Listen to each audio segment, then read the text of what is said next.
Hello everyone, welcome back to my channel. My name is Katie. I am the Introverted Reader, and today's video is going to be part 2 of the new series that I did over the weekend, that I started over the weekend, the Merlin Diaries. This is episode 2. I have episode 1 on my channel, so if you want to go and watch that, you absolutely can. It's really just a series where I talk about themes and things within the Merlin TV show that stuck out to me, and just that I want to sit here and talk to you all about, for all you Merlin fans out there. Now, first and foremost, we must hydrate, because that's important. And second, I'm sorry this video was up late. Went to the dentist this morning, had some other adult things to do. I have to go back to the dentist next week to get a filling. Anyway, enough of that. Let's get on with what we're talking about. So in this episode of the Merlin Diaries, I wanted to discuss the almighty, the legendary, no other ship comes equal, hashtag Merthyr, or Merlin and Arthur. Now, throughout the entirety of the show, I was rooting so hard for these two, so hard for them to get together. It's like they were just dancing around one another, and it was just driving everybody insane. But anyway, so anybody that's watched the show knows that we all wanted Merlin and Arthur to get together. We all did. But anyway, they had a very rocky start to their relationship. Whenever they first met each other, they fought, and Merlin ended up in jail. So Merlin's had his first day in Camelot. He doesn't really know who Arthur is. He just sees Arthur picking on someone, making life hard for this other little servant, and he tries to step in and be all like, here, leave him alone, whatever. Then he gets in the fight, gets in jail, and then they see each other again, and there's just the banter between them is just everything. Like, one of the most iconic lines from Merlin is, "How long have you been training to be a prat, my lord?" It's like because like he calls him a prat, and then Arthur's like, "You can't talk to me like that," but yet Merlin does it again. Like, Merlin calls Arthur a prat, he calls him an idiot, he calls him a dollop head, he calls him a clot pole, he calls him all the names under the sun, but yet Arthur's just like, "Oh, that's just Merlin, it's just banter, he loves me." It's just, hold on, yes, so like I said, and at the end of the first episode, that Merlin actually saves Arthur's life, because if you remember, I talked about in the first one, he witnesses a man being executed. Now, the man that got executed, his mother comes in looking for revenge and tries to kill Arthur, but then Merlin uses magic and steps in and saves Arthur's life, and then Uther makes Merlin Arthur's manservant, and then it all unfolds from there. It all goes from there. So this is the first time of many that Merlin saves Arthur's life. Like, numerous times he saves Arthur's life, but obviously he can't tell him because he can't talk about his magic.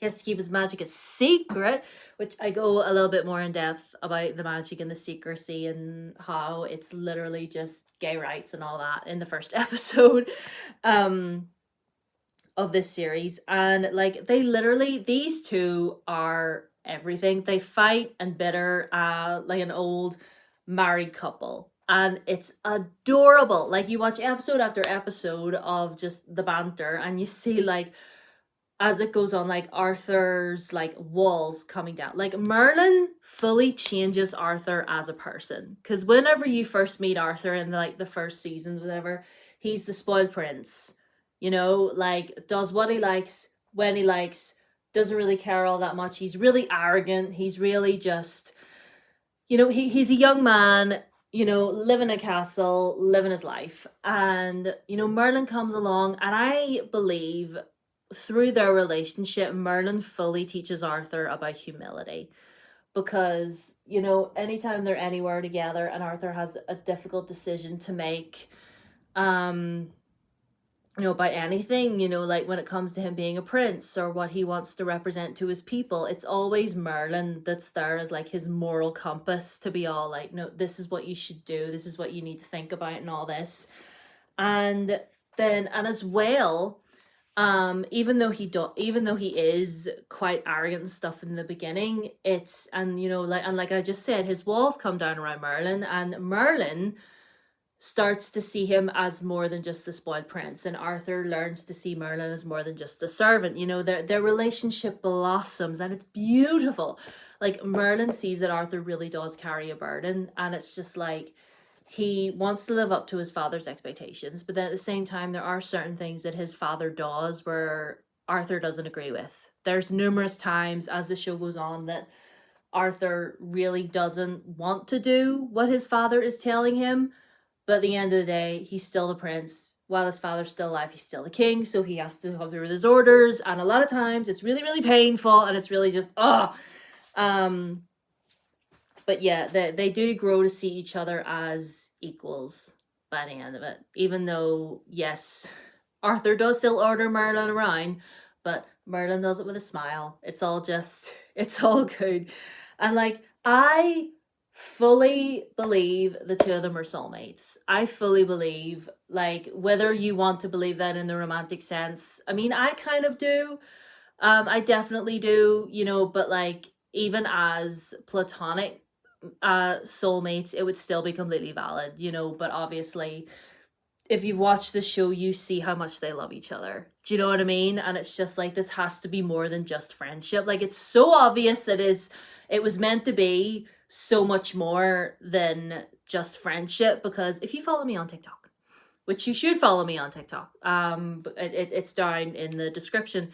But I have quite a few videos over there where I showed various little clips from various episodes where there is just no heterosexual explanation for what we're looking at. Like, literally none whatsoever. Because there's literally one that comes to mind. Okay, Arthur's about to go out to a duel, right? And he, you know, him and Merlin are talking or whatever, and Arthur's sort of teasing him. He's like, "You're not gonna start crying, are you?" And Merlin's like, "No, no, no." And Arthur taps him on the shoulder and says, "Thank you, old friend." And if you see the look on Merlin's face, he looks so sad and disappointed. Like, when he says old friend, his smile drops a little. And follow me on TikTok if you want to go and watch that and get the full experience. But anyway, now, when I say I want them to be in a romantic relationship, hear me when I say this. And this might be a controversial opinion, but I'm going to say it anyway, because it's just what I feel in my heart. I know the two of them are soulmates. Romantically, yes. But for me, it wasn't just about wanting them to get it on. Because I see everywhere people been all like, "Oh, I wish they would just make out already," or just like, "bud already." And it's like, I don't think that's enough that's not really it for me personally. Maybe this is just me projecting, but I'm gonna say it. I believe that Merlin is asexual. Don't fight me. Don't listen. Put down the pitchforks, put out your torches for a second. Because I just believe that I believe he has romantic feelings, but I just believe he's on the asexual spectrum. That is just what I believe. Wherever he lands, I feel it. And maybe that is just me projecting, but I mean, fight me all you want. But on my rewatch of it a few weeks ago, I was getting that vibe. And if anybody else feels the same way, feel free to let me know. But that is just me. That's just my own little theory. Let me live. Let me live. Because for me, I mean, I get it. I mean, you know, the two of them just work so well together, and I love the relationship, be it romantic or not. And like, the two of them literally follow each other into like the most dangerous I got my notebook. The most dangerous and wild and crazy situations. Like, the amount of times Arthur defies his father by going to go help Merlin. Like everybody else is just like, he's just a servant. Like, we can get you, there's an abundance of people out there that we can get for you to come in and, you know, do everything that Merlin does. But like, Merlin's not just a servant to Arthur. Merlin is his friend. He is his soulmate. He's his I mean, if you want to say lover, babe, but like, you know, they're in love, period. And we were robbed of that in this show. I fully believe there was a writer or somebody in that BBC writing room that wanted to make them a gay couple, and we were robbed. We were robbed of it, people. But yeah, I've ragged on for about 10 minutes because I could literally go on about Martha forever, but I'm gonna put my notebook up there for a whack myself in the face. So yes, I hope you enjoyed this little series. I don't know if there's going to be any more episodes about Merlin. I kind of just had the idea for these two. But if I come up with anything else about the show that I want to talk to you guys about, I will genuinely... You will get another episode in this series. Maybe, I don't know, probably, I don't know, maybe, sort of. There's another TV show that I want to do... that I want to base this series on as well, but I'm going to keep that to myself because I would need to do a bit more research for that. But until then, my loves, all of my socials are down below as always. Twitter, Instagram, and my TikTok are down below as always. Subscribe if you haven't already and ring the bell. I am up to 274 subscribers. I would love to get to 300. Can I do that? Can we do that? Like, if you know someone or if you yourself are new, feel free to subscribe. I would love to get to 300 subscribers. That'd be amazing. So yes, I'll see you guys next week. Although I'm getting my filling done next week. So we might take a day off that day. But I will see you all then. Bye-bye.